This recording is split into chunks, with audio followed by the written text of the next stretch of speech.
hindi magiging number 1 ang Nuestra Señora de Guia Academy of Marikina sa buong siyudad ng Marikina ang primary schools.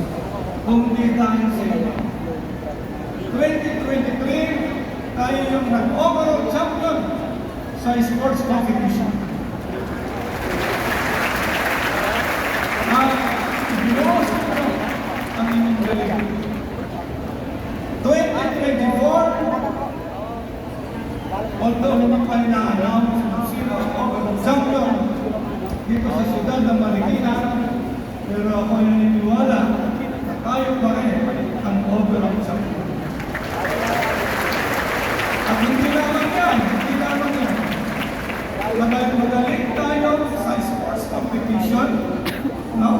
At magaling din kayo academically. Ano ba? Nag-champion tayo, lately lang